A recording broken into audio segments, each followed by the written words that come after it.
Would be the better person other than Mr. Ashwini Kumar Rath, Director and CEO, Batoi, an entrepreneur, author, and development security operational consultant. Ashwini Kumar Rath is the Director and CEO at Batoi and is actively involved in strategic affairs and product development. He is also the Regional Chairman East of the Electronics and Computer Software Export Promotion Council of India, ESC. And the panelists are Mr. Manish Kumar Pandey, Head of Infosys Cybersecurity Delivery for Europe, ANZ APEC. Manish Pandey is a seasoned leader with over 24 years of experience in consulting, solution and product management, innovation, IT services, large program management execution across the globe. At present, working as Cybersecurity Delivery Unit Head of Europe, ANZ APEC geographies. Mr. Srimant Acharya, another speaker. He is the head EVM and DFIR TCS Cybersecurity, 20 plus years in TCS managing people and technology, and for the last 12 years leading enterprise vulnerability management within cybersecurity practice. Srimant's current passion is in incidents, response and threat hunting. Thank you so much. Gentlemen, over to you. Good afternoon. We three people, including Manish and also Srimant. So we would be, I think, discussing for 45 minutes and would try to cover this vast field of cybersecurity. Would focus mostly on best practices for enterprises, particular emphasis on SMEs. So one line just want to add. The session was actually designed for 45 minutes, but would request you gentlemen to keep it in 35 minutes, please. Sure, please. So I'm Ashwini and I'm representing Batoi Systems. So software companies, they automate business processes. We automate software engineering. So we basically cater to software development companies to reduce the cost, keep the engineering process faster, and our platform with tools and techniques does that. When we speak on security, it has been very important these days because of hybrid work. The data is moving away from enterprises. Before it was secured location where people used to work, the data used to evolve its states. And now, post-COVID, in fact, during COVID and post-COVID, so the data management has gone into a domain where you have to handle not only within the servers or the data center or the offices where the security compliances have been enforced, you have to manage with the disparate data which are lying in different devices across, with employees, with the vendors, and customers, of course. And the other thing is every alternate month, you come to know about new technology or evolution, incremental steps, or sometimes disruption because of Web 3.0. So these technologies have made also, while the adoption is a bit slow, but the hackers or the enthusiasts like who can really try to get into your system, the enterprise systems, they are quick to learn, and that also poses a challenge. Third, of course, the Industry 4.0, where the machines are speaking to machines, particularly the programs are speaking to programs through APIs. And instead of human connection, it's mostly the different software, they communicate among themselves. So the software security has to go from manual intervention to automated operation. So this security operations, which we call as SecOps, so they have gone into a major transformation due to automation. So we will be discussing from these standpoints. Now to speak about an enterprise, we basically divide into three areas where we have to look at security. One is workforce, people who work, workplace, people where they work, particularly the server infrastructure or the desktop, laptop, mobile devices they operate on, and workload, which is basically applications, containers, like people who know about software engineering, the Kubernetes or Docker containers, or serverless platforms, different cloud ecosystems, they become very important. So three areas. And the data, which is the people call as fuel for everything, data theft is not only the security concern, is access to the digital asset to make it malfunction or to make sure that it is not available is also another security concern. So three ways we have to look at. And when I speak about data, they stay in three different ways where we look at security. Data, when they stay in a particular place, and data in transit, and data in processing. So when we discuss about data in storage, we speak about encryption so that the data is not exposed. When we talk about transit, we talk about like HTTPS, the protocols that is secured, and also encryption goes into. The third is the data in processing, which has particularly Google has pioneered in as a cloud ecosystem called confidential computing, particularly when they transact secure data. So when it runs in the memory, how to make sure the hardware, software, network makes possible that data still stays secured. So in these three aspects of data, and also from the standpoint of automation, so I would like to discuss, let me go to Manish to get his view on enterprise security, what is his experience, to get initial thoughts. Manish. Sorry. Yeah. Thanks, Ashwini. So the first thing is that jokes apart, we saw that 45 minutes slot has been reduced to 35. So that happens to cybersecurity. Everywhere people think that this is the investment which is no use. Okay, until unless your neighbor house some theft happen, you will not realize that you also need security guard, right? So that is the situation. Otherwise, we feel that God is there to protect me. So coming to the enterprises, there are several problems. And in fact, problem varies from geo to geo. So if you talk about the best practices, and like Srimant is also here, we are from service industry, right? So it may vary for the product companies as well or your companies as well. But largely, you will be able to correlate.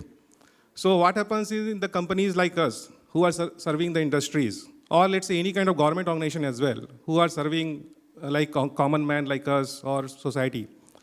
So first thing is that how the design or whatever software we are developing, how security can be embedded in the design. So secure by design is the important things. Most of the cases, what happens is we build the hut, and then we go for buying Godrej lock. So it is not going to protect because your lock will stand there, but entire wall will go away. So that is the problem. Secure by design should be there from day one. The way we get the requirement, I'm looking for this application will do this validation, this data will go there, this will generate this many functionality features. Similar way, security should also be given. Usually the requirements which come from industry, we do not see that security is coming as a requirement. That is why what happens is, and everywhere, competition is huge. You give timeline to your client or your consumer, it will take 1 year. Consumer will say that, can you give me in 1 month? So everyone compromise on security.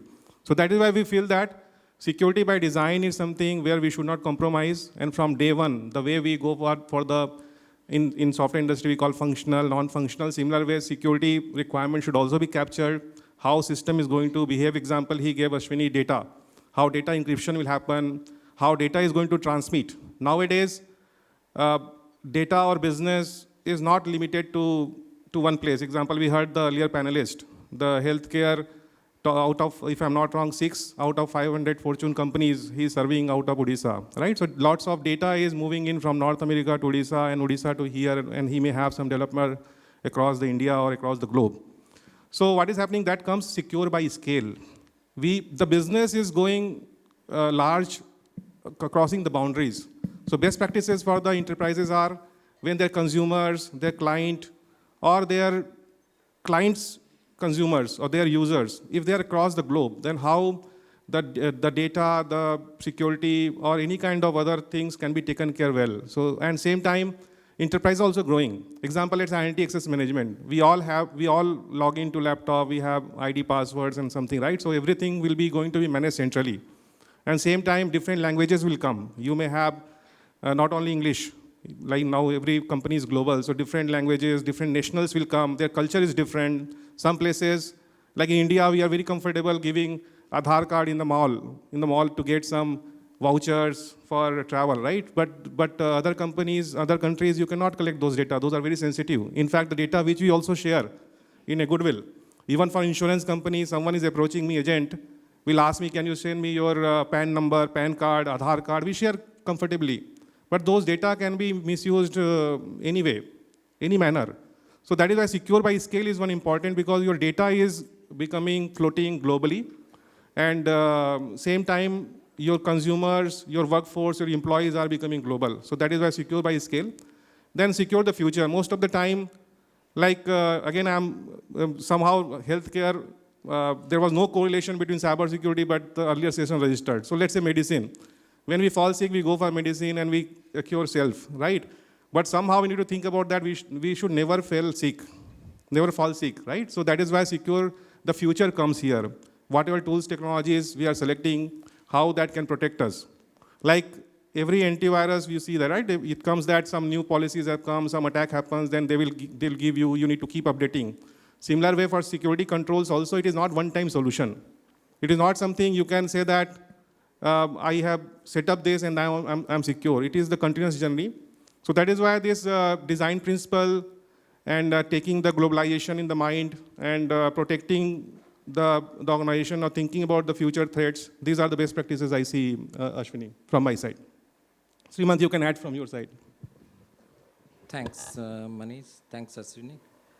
So when I heard this topic, that what are the best practices for enterprises from the context of cybersecurity, it is like asking you, Doug, what are the best practices of staying healthy? It is such a vast topic. You need to relate to what happens. And there are a couple of things that we need to keep in the background when we discuss this. Like Praveen in one of the earlier sessions said, there are 8 billion people now in the world. Well, there are 29 billion connected devices also. In 2017, it was around 18 billion, and we have successfully added up to about 11 billion. So you can imagine that these devices are breach hungry. Okay, they are waiting to be breached. So just imagine the preparedness that we required and where we stand. The other piece of startling statistics is that 71% of the breaches are happening to enterprises with less than 100 employees. So the person who is out to make these disruptions is very smart, okay? He either will do it to companies with less resources, or he will do it on a weekend where you have less or limited support. Most of the breaches happen on a Friday night. So the cybersecurity professionals are not having an easy life like doctors, okay? Our weekends are generally on these things. And again, the topic is so challenging when you're thinking about how do you secure enterprises. Cybersecurity started as a technology problem.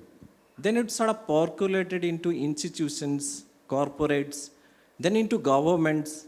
Now it has become a social problem. Okay, it affects all of us. So you are saying why he is saying that what is the contribution that you can make to cybersecurity? You have to secure yourself. You know why? Because the world's most popular password is password 123. And then, yeah, I mean, whatever, depending on the system which is putting in a constraint, you could actually have a, and then the top 30 passwords are different variations of password 123. So the most basic contribution that you can do from your end, I'm sure somebody has this password in this audience. So please go and change it. Okay, that's your only contribution to cybersecurity. That helps me too. Okay. Now, enterprises are a different beast. They have different problems. But at a basic level, we need to associate ourselves to at least keeping us and our family safe. Having these kind of technologies and these kind of vulnerabilities in them. That SBOM, when fed into a digital system, will tell you what you are already buying into your organization without any kind of scanning or anything. So that is going to be huge in terms of asset management. Once your assets are done, you need to do a scan management.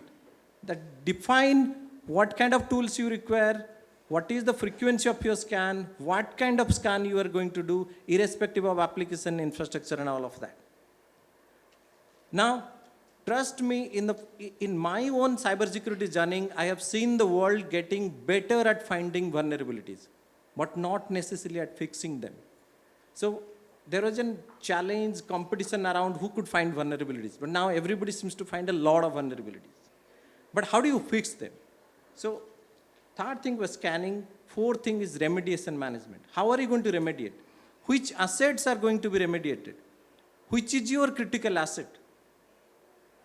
Once remediation is done, again, absolutely for your critical assets, what tends to happen in the cybersecurity industry is that there is a classification of vulnerabilities. Okay, this is a critical one, this is a high one, this is a medium one, and everybody would prioritize critical high and leave the medium and lows to the hackers, potentially.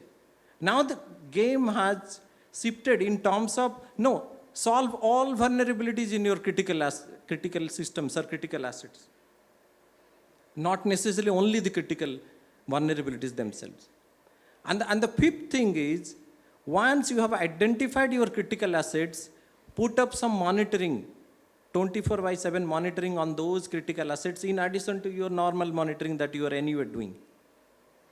These are the 5 things I think, given my association with a lot of banking customers who are more matured in the industry, they are able to follow this.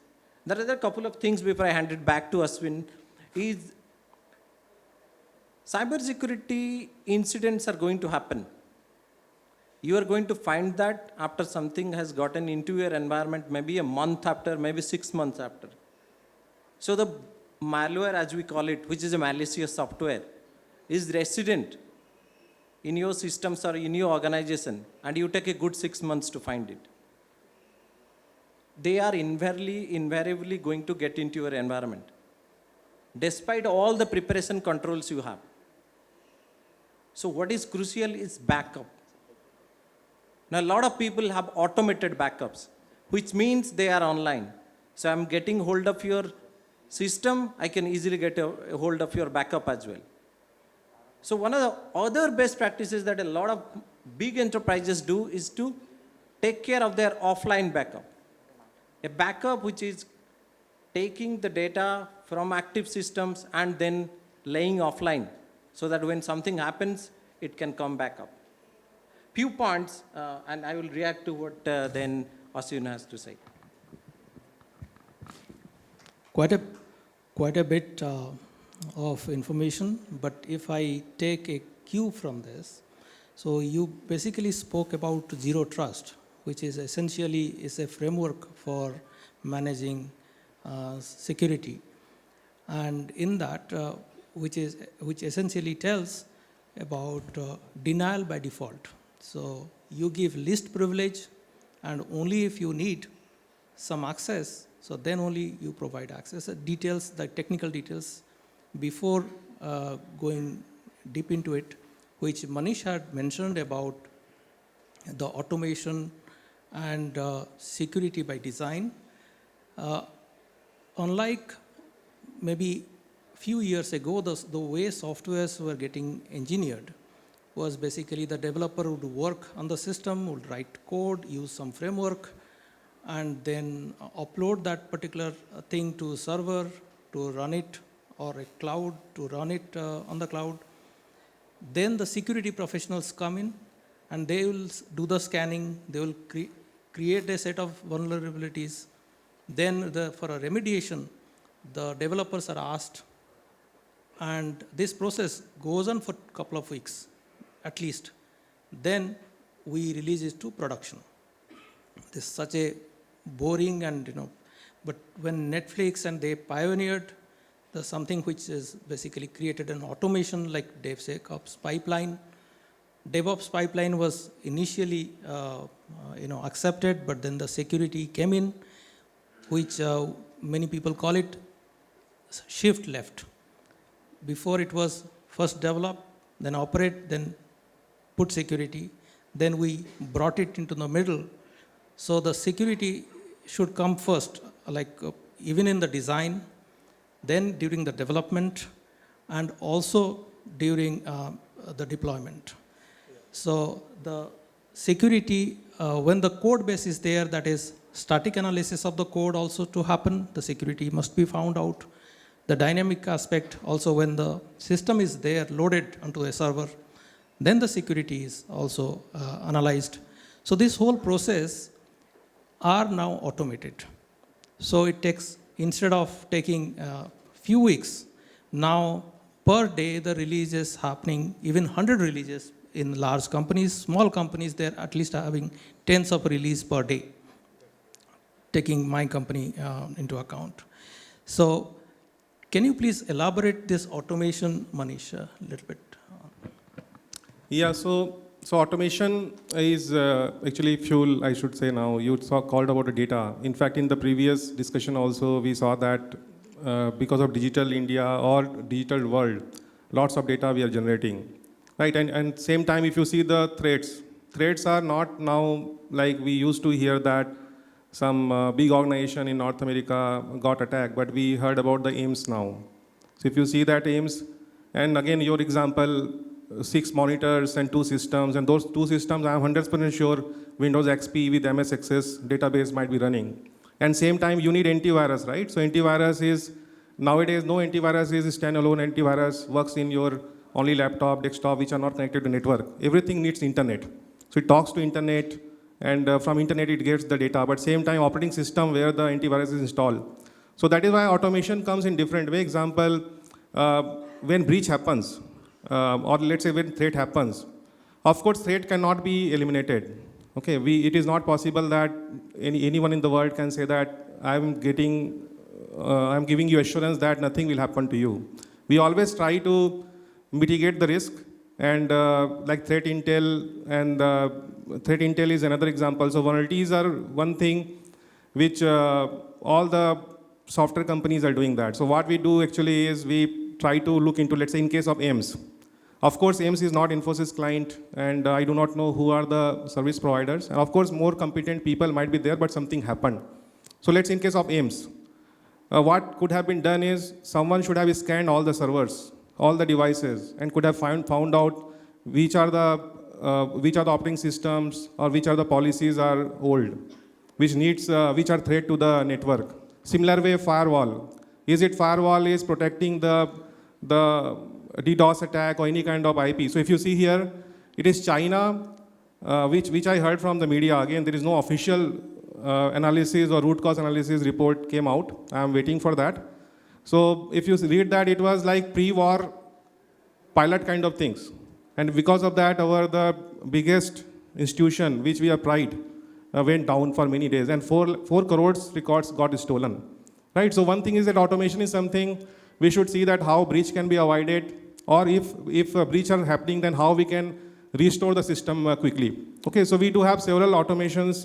In fact, our focus is to automation should improve the efficiency, like our response time to the breaches. If you see the industry, as of now, 60 days to 90 days, it is taking to detect the breach. Basically, something wrong happened to you. You will come to know only let's say you visit bank, then you realize that some money has been gone out, right? So of course SMS and text are there, but some places people do not notice.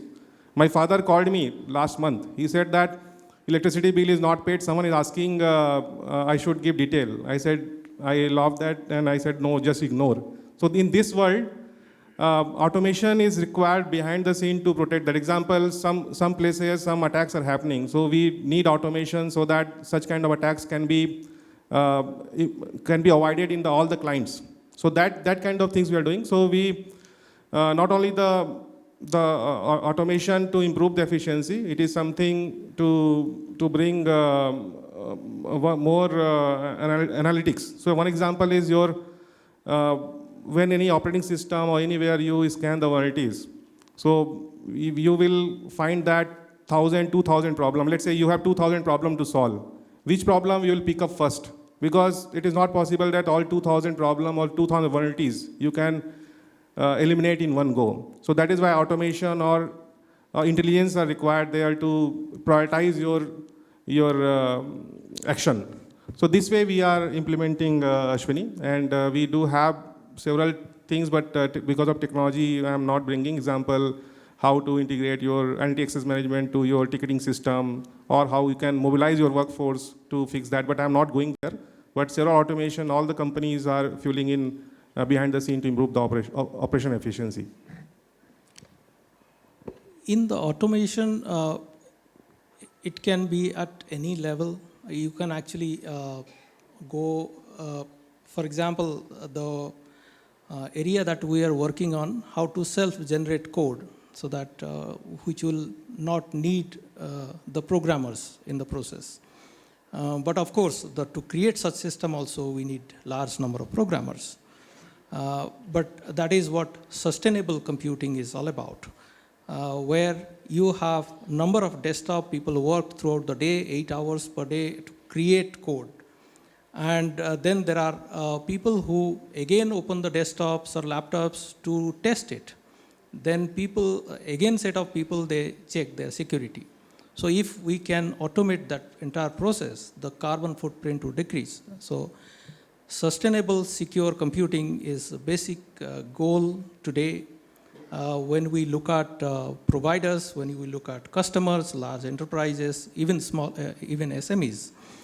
And from this standpoint, when we go and talk to SMEs or enterprises or even the department of large enterprises, we always advise to start lean. So if you have small set of systems, then why don't you draw the diagram? Like what are the digital assets you have? If you can have sticky figures to do that. But if you have large complex systems, so naturally you need formal software to draw the diagrams, to connect it. And when the design is done, then you would integrate right tools so that your DevOps pipeline, the security operation to be done. In fact, the entire audit system today has been so automated. Security audit, your even compliance audit have been so automated that you can actually complete that entire process even in the single day if all the systems are aligning to the objectives. So to start lean and to make it measurable, whatever the attempt that you are making in terms of risk mitigation, you should measure it, what security attempts, efforts you have made, you must measure it and you must review it. So these are basically the broad mechanism. In fact, this is something Srimant has already discussed. In terms of economics of compliance, security compliance, what is your take? Okay. So Ashwini, I will just take a minute and a half to complete my best practices stuff. It's a couple of things I missed out. It's very important for organizations to have a vulnerability disclosure scheme, which is something working very well for them. And in that regard, the cybersecurity professionals that we require are in short supply. If I have 100 requirements, I have probably only 3 to 4 people available today to carry out that requirement. So how do you see, or how do enterprises look at where are the next gen cybersecurity professionals going to come up? So what we are doing also as a part of initiative from my organization is to have these annual ethical hacking competitions. Okay, and it so happens that I also recruit through that platform. But even if I'm not recruiting, or the thousands of people who are left behind who are not recruited by me, it also goes out as a awareness campaign in terms of what ethical hacking is. If we run across something, how do we responsibly report it back to this thing? Okay, coming back to the economics of compliance, I think largely, my take again, very opinionated. My take is that the cybersecurity world, howsoever they are functioning today, are functioning under the constraint of being compliant to something. Unless the compliance was there of them being compliant to something, and some of the popular compliances in our industry is PCI DSS, as to how do I handle the economics or the economical transactions happening with cards and other payment transactions. So PCI DSS, for the health industry, it is called HIPAA. So there are many popular compliances that actually is scaring organizations to adopt certain controls in their organizations so that they don't marginalize personal or public data for that matter. I think in the interest of time, that's all that I could contribute. Yeah, I think I would request everybody, I mean, if some of you can ask a few questions, we can discuss. Yes, please.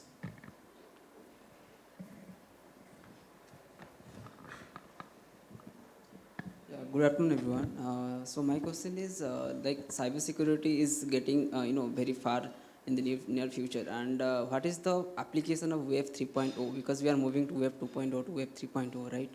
So the technology is going far in Web 3.0. So what is the application and all the benefits we are getting in the cybersecurity platform? Can I? Yeah. See, when we discuss about Web 3.0, the transit from 2.0 is essentially the new technology that have intervened into the process, that the way we look at web. For example, the decentralized ledger that we discuss, blockchain, whether it is crypto or it is other areas, but the generalized blockchain applications, DApps, are basically in place. Apart from AR, VR, mixed reality, so that is the second one. The AI, whether it is NLP, natural language processing, or computer vision, or ML, or machine learning. So AI is also one of the integral part of Web 3.0. IoT, of course, which creates a huge huge network outside the data center, that is edge devices, and also different, maybe some of the dumb devices, except collecting and transmitting to the edge servers. So all this together, they make Web 3.0. Like I told about technology standpoint, the disruption which is taking place, also the number of devices which are in place. So it increases, of course, the security vulnerabilities. And if anything, Manish, you would like to add? Cloud is another, with the Web 3.0, cloud computing and cloud security is also coming. Okay. So I think we see is actually indicating, I think we are out of time.